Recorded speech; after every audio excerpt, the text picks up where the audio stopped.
ছেলেরা যদি 4টা বিয়ে করতে পারে তাহলে মেয়েদেরও 4টা কেন, মেয়েরা আরো বেশি করবে, কারণ মেয়েদের এনার্জি অলওয়েজ বেশি থাকে। ছেলেরা যদি 4টা বিয়ে করতে পারে তাহলে মেয়েরা পারবে না কেন? অবশ্যই পারবে, কারণ নারী পুরুষ সমান অধিকার। আর যদি একটা কথাই চিন্তা করি তাহলে মেয়েদের চেন কোনো কাজে লাগে না, চেন খুলে মোতার অধিকার তো তাদেরও আছে। মালে আসেন, একটা চাবি দিয়া যদি 4টা তালা খোলা যায় ওটাকে বলা হয় মাস্টার কি, আর একটা তালা যদি 4টা চাবিতেই খুলে সেটাকে বলা হয় খাঙ্কি। ধরেন আপনি 4টা ইঁদুর পালেন, আপনার কাছে গর্ত আছে একটা, বাহিরে অনেক বৃষ্টি, বুঝেনি তো ওয়েদার ডিমান্ড, এখন 4টা ইঁদুরের একসাথে গর্তে ঢুকতে হবে, তখন আপনি কি করবেন? ধরলাম উপরে নিচে মিলাইয়া আরো 2টা আছে, হ্যাঁ, তাহলে 4 নাম্বার ইঁদুরটা কই যাবো? কানের ফুটা দা না নাকের ফুটা দিয়া? হ্যাঁ, তার মধ্যে মাসের মধ্যে 7 দিন থাকে লকডাউন। আমি মানি, আমি না শুধু, সবাই মানে মেয়েদের অনেক পাওয়ার, মেয়েদের অনেক এনার্জি।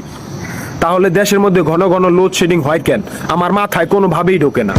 একটা ছেলে যদি 4টা বিয়ে করে, 4টা ঘরে যদি 10টা সন্তান থাকে, তারপরও বাপের নামে একটাই থাকবো।